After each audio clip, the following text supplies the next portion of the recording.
Agora sim, agora foi. Boa Coisa, né? noite. Eu não entendo muito disso não, mas eu não sei por que acontece isso. Eu também não.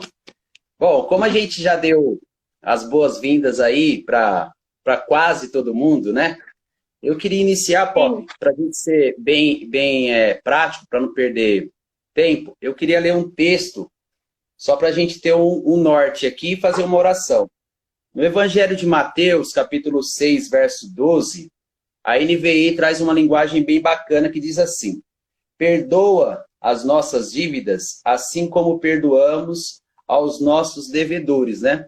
Esse verso traz a nós a ideia de que somos todos nós devedores e que a prática do perdão deve ser algo comum, ou deveria ser algo comum em nosso meio, né? Não deveria ser um tabu tão grande como é. Claro que não é tão fácil praticar o perdão como nós falamos, mas que deveria ser algo mais prático na nossa vida, deveria, né?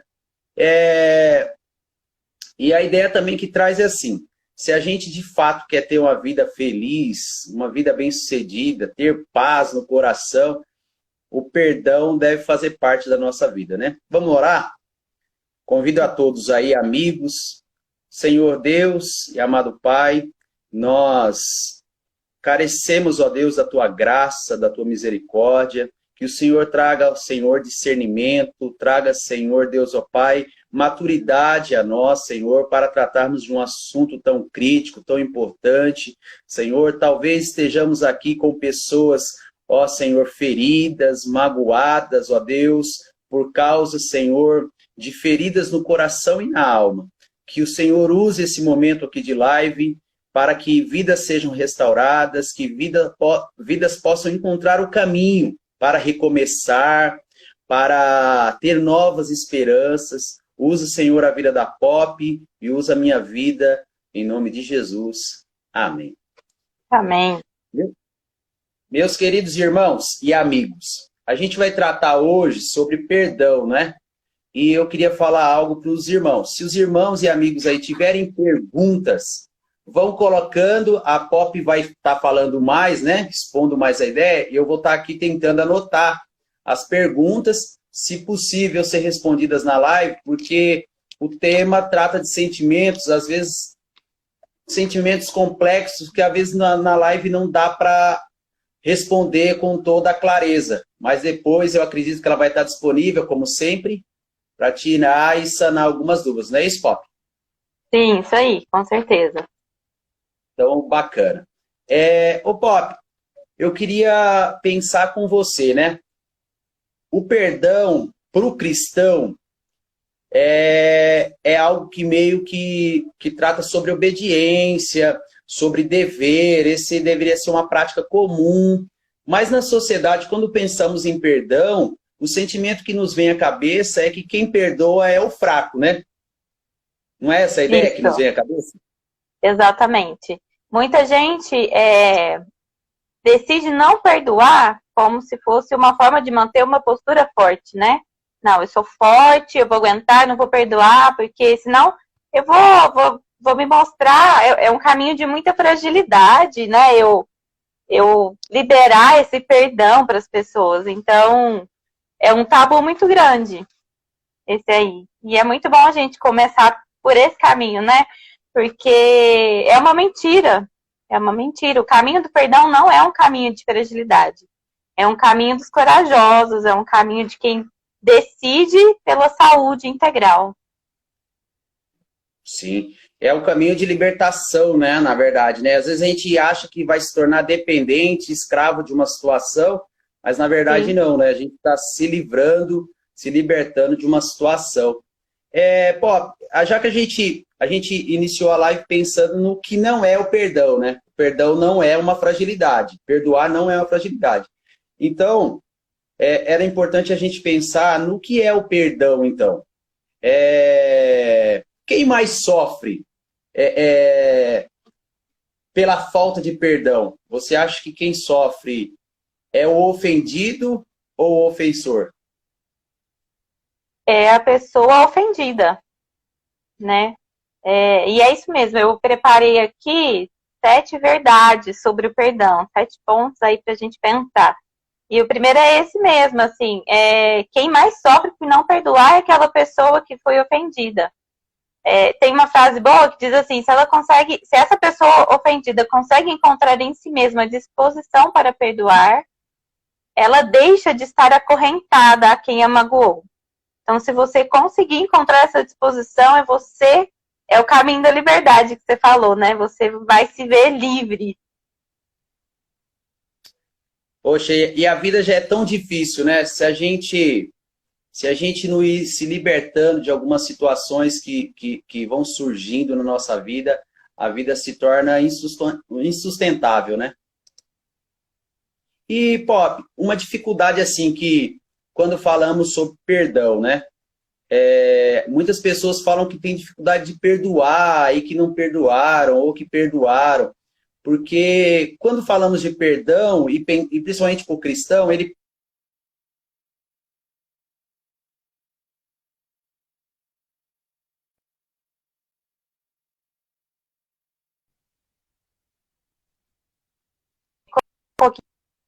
Temos essa forma de perdoar, qual? Igual a de Deus, é isso? Você falou? Isso.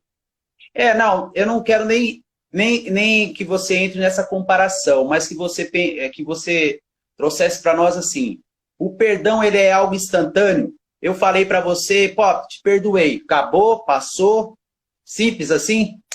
Certo. Não, o perdão ele nunca é simples, né? Mas o perdão ele é uma decisão. Ele é uma decisão e ao mesmo tempo ele é um processo. Ele é uma decisão porque ele não depende da forma que eu me sinto. Não depende se eu tô achando gostoso perdoar, se eu não tô triste, se eu tô irritada. Ele não depende de eu ter razão ou não, né, sobre perdão. Ele não depende de eu estar com vontade de perdoar. Então, o perdão, ele é uma decisão. Eu decido que eu vou perdoar, eu vou liberar o perdão para aquela pessoa. Então, ele é uma escolha. Eu escolho com o perdão abrir mão de fazer justiça com as minhas próprias mãos. Eu desisto de ser juiz daquela situação. Né? E nós que somos cristãos, a gente sabe que Deus é juiz. Então, quando eu decido perdoar, eu decido realmente entregar essa questão nas mãos de Deus, acreditando, crendo que Ele fará a justiça no tempo dele. E esse tempo pode ser o juízo final, né? Não necessariamente será na terra, mas eu abro mão de ser juiz. Surgiu uma pergunta aqui que eu acho que vale a pena já emendar aí. Perdoar é esquecer o problema? Eu preciso esquecer? Não, né? Não. Perdoar não é esquecer o problema. O problema, o que aconteceu faz parte da sua história, nós temos memória, né? A Leonora, que é uma das psicólogas que eu vou citar aqui, dos livros que eu procurei, né, para estudar um pouquinho, ela fala assim, alimentar o desejo do esquecimento é perseguir uma ilusão. Então, gente, faz parte da sua história, tá na sua memória. Então, perdoar não é esquecer, nem afastar o agressor, ou se você foi o ofensor, né? Da sua própria responsabilidade ou da responsabilidade dele. Cada um tem suas responsabilidades. Eu não vou fechar os olhos para algo que me machucou. É o processo de retomar e curar sua vida para viver de verdade. Esse é o perdão. É um processo de cura, não é um processo de esquecimento. O perdão ele é muito parecido com o amor, né? A gente confunde ele com mero sentimento, né? Que a gente precisa sentir, enquanto aquilo ali não vem, a gente não libera, né? E se esquece que isso é muito assim, uma ação, né? Você decide, age e mantém esse compromisso, né? Porque também depende muito do compromisso. Você tomou uma decisão, mas você tem que estar compromissado com isso.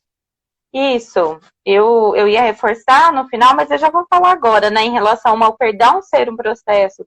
Existem ofensas, existem marcas na nossa vida que elas são muito difíceis de serem perdoadas.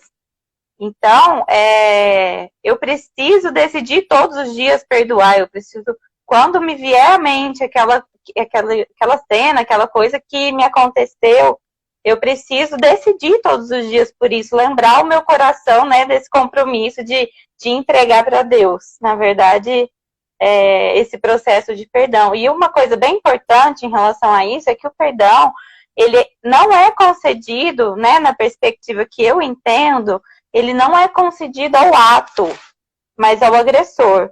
Então, se a gente pensar aí num estupro, num abuso sexual, né, num assassinato, em traições, o perdão não é exatamente, ou violência doméstica, que está assim, um assunto super alta, né, porque tem crescido muito na pandemia.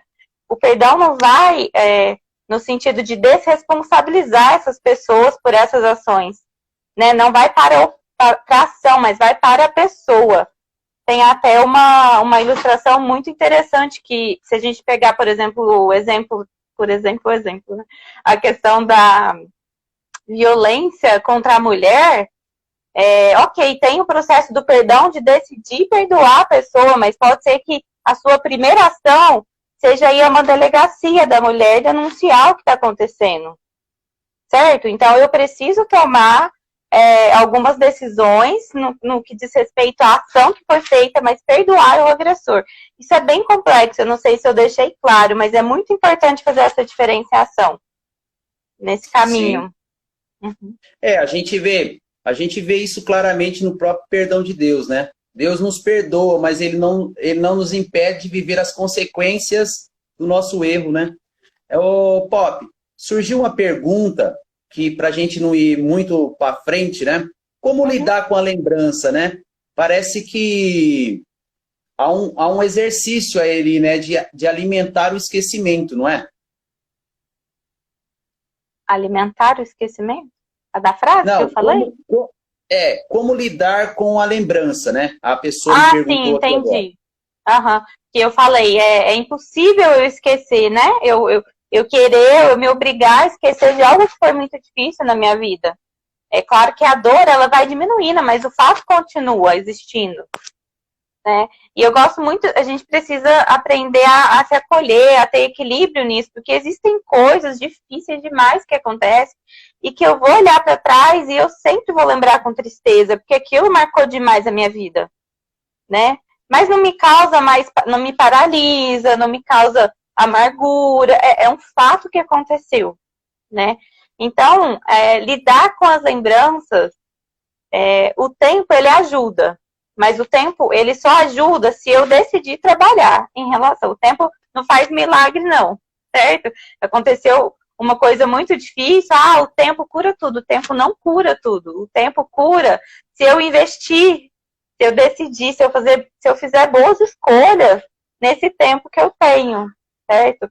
Então, dependendo do que foi vivido, procure ajuda, procure aconselhamento, fale com seu pastor, procure terapia. Pode ser que você precise de um psiquiatra. Então, agregue pessoas nesse processo de cura que você está vivendo, né? Acho que essa é uma das principais formas de lidar com a lembrança. Colocar diante de Deus, certo? Tudo isso. E ele vai derramando graça no nosso coração, ele vai aliviando a dor. Mas agregar pessoas, agregar profissionais, amigos que vão ali caminhar e suportar, né, o nosso fardo junto com a gente. Eu sei que você já deu uma pincelada, mas vale a pena retomar, né? O ponto 4, o ponto 4 aqui, o perdão depende da mudança do ofensor. Por exemplo, eu vou perdoar você quando você mudar, porque se eu te perdoar, você vai voltar a me ferir. Então, eu nunca te perdoo, eu espero você mudar primeiro. Isso. E não, né? O perdão, ele não pode depender da atitude da outra, mudança de atitude, porque o perdão, ele não é condicional. Lembra que ele é uma decisão, ele é uma escolha? Então, eu escolho, independente do que você vai fazer com aquilo que você fez, né? Eu não tenho controle disso. Então, o perdão não depende do outro, eu escolho perdoar. A escolha do perdão, certo? Agora, a reconciliação é diferente do perdão. A reconciliação, o perdão, ele não implica qualquer tipo de reaproximação, de reconciliação. Isso é um processo diferente. A gente está falando do perdão, que é uma escolha. A reaproximação é a consequência, uma possível consequência. Não é um fato. Eu perdoo, então eu tenho que me aproximar. Não, eu posso perdoar, certo? O ato de ter sido estuprada, o ato de saber de um assassinato, de alguma coisa. Eu posso sim perdoar isso.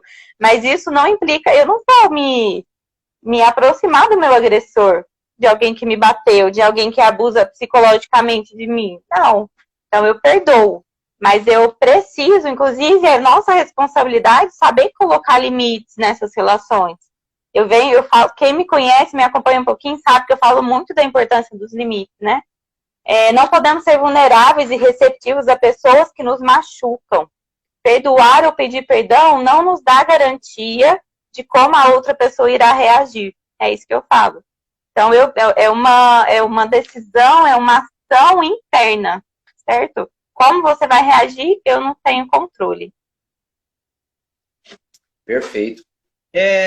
Esse relacionamento que a gente tem com o outro, né? E essas crises que a gente vai ter de necessidade de perdoar, corre alguns riscos, né? Nós temos também alguns riscos, porque as pessoas usam os nossos sentimentos, né? Brincam com a gente em alguns momentos, né? Sim, sim. Se o pedido de perdão, ele for assim, na verdade, ele não for um perdão, ele for um jeitinho que você arrumou para tentar se reconciliar, sabe? Ele não é perdão, ele é manipulação. Você está manipulando uma situação que aconteceu para se reaproximar, né? Principalmente se você é que foi o ofensor, né? Então, você, na verdade, não se arrependeu do que aconteceu, você pede perdão para tentar aí qualquer reconciliação, mas isso se chama manipulação, não se chama perdão. Outros riscos que eu coloquei aqui é pedir perdão para parar uma discussão, isso é muito, muito comum, muito comum. Né? A pessoa, às vezes, ela nem está errada, e aí ela simplesmente pede perdão para parar alguma discussão, ou para evitar uma ofensa naquilo. Então, você está conversando com alguém, você sabe que vai vir chumbo, e aí você já, tá bom, me desculpa, me perdoa, eu errei, tá tudo errado, né? Então, isso não é um bom motivo para você pedir perdão, certo?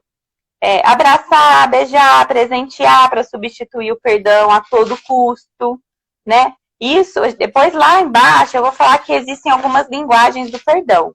Então, tem gente que pode usar desse mecanismo para ir sinalizando o perdão. Mas ela, de fato, perdoou. Estou dizendo pessoas que não perdoaram, que não se arrependeram e começam a usar desses meios, né? Para demonstrar algum tipo de perdão. Negar ou substituir ou justificar o mal cometido, então, ou então aquela coisa assim, me perdoa, viu? Mas, esse mais no perdão, gente, ele não existe. Perdão é perdão, perdão não tem justificativa. Quando eu peço perdão, me perdoe porque eu menti, me perdoe porque eu falei aquilo, me perdoe porque eu agi errado. Não tem justificativa, eu não me justifico quando eu peço perdão, certo? Então, e quando essa eu tento... necessidade de dar nome, né? Dar nome ao erro, né? Sim, né? Aquela coisa, me perdoa por tudo, também não é um perdão assim, né? Que tudo, que é? O meu tudo pode ser diferente do seu tudo, né?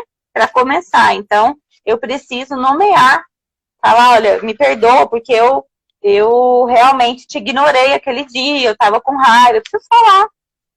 E quando você vai liberar perdão, você também você precisa falar, olha, eu te perdoo, porque aquele dia você me tratou com muita indiferença, eu fiquei triste, eu fiquei mal, mas eu te perdoo. Eu preciso dizer, eu preciso nomear, né? Então, não justificar.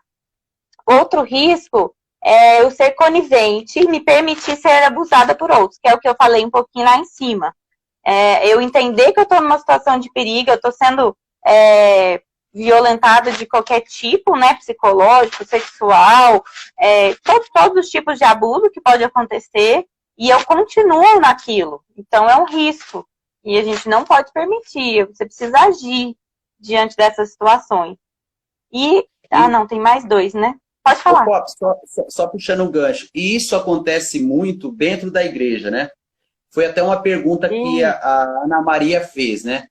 Muitos pastores ou líderes ensinam que a gente deve perdoar em todo o tempo, em qualquer situação, né? E passar por cima da gente mesmo, né? Do que a gente está sentindo, das feridas que as pessoas estão causando na gente, né? Isso isso é meio que masoquismo, né? Uma coisa assim Sim, meio esquisita que sim. existe E no meio não cristão, né? é. E não é o que Jesus nos chama para viver, né? Essa ligação entre perdoar e passar por cima de mim e me relacionar com a pessoa não existe. Perdão é uma coisa, confiança é outra, reconciliação é outra. Existe um processo imenso aqui que às vezes ele não acontece. Eu não posso, gente, eu vou reforçar porque realmente isso tem acontecido. Eu não posso querer me aproximar de quem está batendo em mim. Essa pessoa me faz mal, entendeu? Então ela se cuidar, se tratar, fazer eu viver o processo dela e eu viver o meu, né? Então a gente precisa desvincular. Eu não estou falando que claro que a gente precisa, como diz na Bíblia, manter a paz. Manter a paz não é eu ser amiguinho de todo mundo, certo? Eu preciso manter a paz com as pessoas. Então são coisas completamente diferentes e a gente precisa sim aprender perdoar, a gente precisa aprender a se reconciliar com as pessoas, não ficar fugindo de conflitos, porque a reconciliação, ela me coloca numa situação assim de vulnerabilidade, eu tenho que lidar com os meus medos, eu tenho que reconstruir. Se você pensar numa traição dentro do casamento, é esse processo. Né? A pessoa pode decidir perdoar, mas eu tenho um processo até que a confiança volte para aquilo, para a reinar, a estar presente no relacionamento, né? Então é isso, são processos diferentes. E a última coisa, que eu acho que é bastante relacionada ao que você falou, é fazer de conta que não tá magoado. Então, quando você falou passa por cima de mim, eu finjo que eu perdoei e eu finjo que eu não tô magoado, né? Uma hora, gente, a bomba explode. Se não explode na boca, explode no corpo, explode nas emoções, né? A gente adoece. A Bíblia fala que a gente adoece, né? Por conta disso, quando a gente não confessa, quando a gente não fala isso, a gente adoece, o nosso corpo perece, padece com esses processos, assim. Isso acontece muito no relacionamento de marido e mulher, né? Porque ambos, né? Um pergunta pro outro, você tá tudo bem? Aí ele diz, tá tudo bem. Só que aí quando acontece um problema lá na frente, ele não trata aquele problema. Ele lembra Pega todas as cartinhas, né? Exatamente. Ele vai tratar todos os assuntos que ele disse que não tinha mágoa, que não tinha Sim. problema. E aí Uhum. aquele problema agora atual, que talvez seria pequeno, de fácil solucionar, ele ficou grande, porque tem uma carga lá atrás, né? Isso é algo que tem machucado os casamentos. Sim, com certeza. Bom, Uma verdade. Pode falar. antes da gente ir para a próxima verdade, Uhum. o irmão fez a pergunta aqui da dificuldade de perdoar a si mesmo. Hum. Como é que você vê isso? É o Quando mesmo ele erra, processo.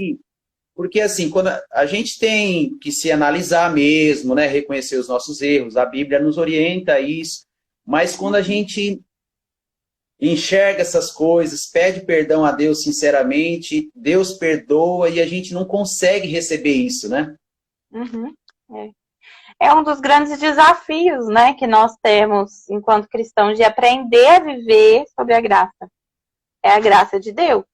Então, quando se refere ao auto-perdão, eu, primeiro, né, para eu me perdoar, eu tenho que identificar o meu erro. Então, para eu identificar o meu erro, eu tenho que me ver como pecadora, como alguém insuficiente, como alguém que erra, certo? Eu saio daquele patamar todo de santidade, que eu acho que eu tenho, e aí eu vejo, nossa, eu não sou tudo aquilo que eu achava que eu era, né? E esse processo de se enxergar é muito difícil, né? E aí a importância de, ao mesmo tempo de eu me enxergar assim, eu olhar para Deus e eu me ver como filho amado, e aí eu receber a graça, esses dois caminhos, né? De eu me ver pecadora, mas eu olhar para Jesus e olhar para Deus e ver que Ele transformou tudo isso e a forma que Ele me vê como filha amada, como filho amado que Ele te vê, né? Essas duas perspectivas precisam andar junto nesse processo de perdão, de auto-perdão, né? É bem. Dá pra gente falar, ter uma live só sobre isso, assim, porque é muito interessante. Mas isso acaba envolvendo no próprio luto, né? Que é o que você vai tratar adiante, né? Acaba... Porque esse processo de luto, de morte, é complicado, né? É tenso. Fala um pouco aí para nós sobre isso. Quando eu li sobre isso, eu achei, assim, sensacional, porque eu nunca, faz pouco tempo, acho que foi ano passado que eu comecei a estudar um pouco mais sobre perdão e ter essa perspectiva.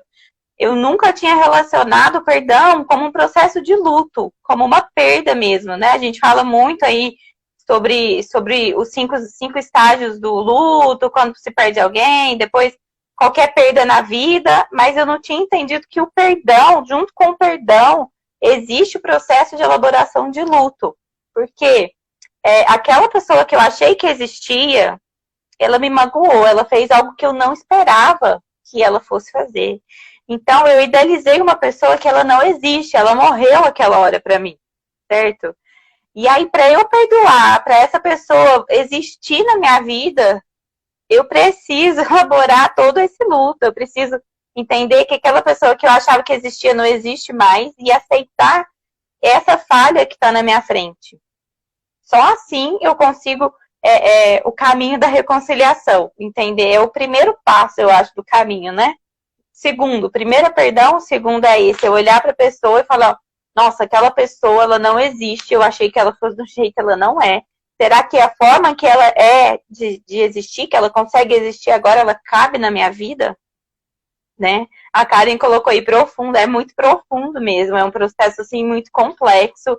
E, assim, para mim fez muito sentido, ao mesmo tempo que é complexo, é lindo, porque dá para desmistificar um pouco o que é esse processo, né, do perdão.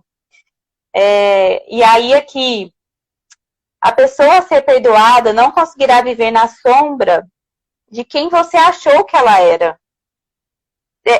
Sabe aquela... A gente vê muito isso em casamento, por exemplo. Com a pessoa que perdoa, vamos dar um exemplo da esposa, do marido que perdoou a esposa, certo? Ele diz que perdoou, mas ele fica cobrando dela atitudes da pessoa que ela era antes, entendeu? E ela mudou também junto desse processo, mas você não é a mesma, você não é a mesma, você não é a mesma. Aquela pessoa também deixou de existir. Precisa abrir espaço, né, para a pessoa real daquele momento. Não, e isso vai estar toda hora se repetindo, né? Porque a psicologia ela já trata isso no desenvolvimento do ser humano, né? Porque que nem a gente tem um filho. Eu lembro, eu constantemente passo por isso. Meu filho hoje vai fazer 12 anos. Então, assim, quando ele nasce, é aquele bebezinho lindo que você imaginou, que ele ia te obedecer sempre, ia dar tudo certo. Mas no desenvolvimento, você vai ter que passar por esse processo de luto, que ele já não é mais aquele bebezinho que você levava para onde queria, fazia o que queria, como você queria. Você precisa aceitar agora quem ele é. Sim. E a cada fase parece que vai mudando. Então, assim, o relacionamento familiar é complicado mesmo, né? É complexo. E aí, junto com esse processo que a gente está falando, né, de luto, eu preciso enterrar expectativas e sonhos que eu tinha, abrir mão da minha razão, não a todo custo, né? A gente já passou aí por algumas peneiras, mas de ter razão sempre, né? Daquilo que eu achava que era, então abrir mão disso. Eu preciso falar da dor, eu preciso expressar os meus sentimentos, declarar as fantasias que eu tinha a respeito do que eu tenho a respeito do que aconteceu, né? Eu preciso, para conseguir elaborar tudo isso, eu preciso entrar em contato comigo, com tudo isso que eu falei. Sim, porque se esse luto não acontecer, essa ideia que a gente está pensando aqui não acontecer, a vida se torna insustentável para ambos, né? Porque eu não consigo atender a sua expectativa e você continua sonhando comigo, sendo o príncipe encantado, que infelizmente eu não sou, é tenso mesmo.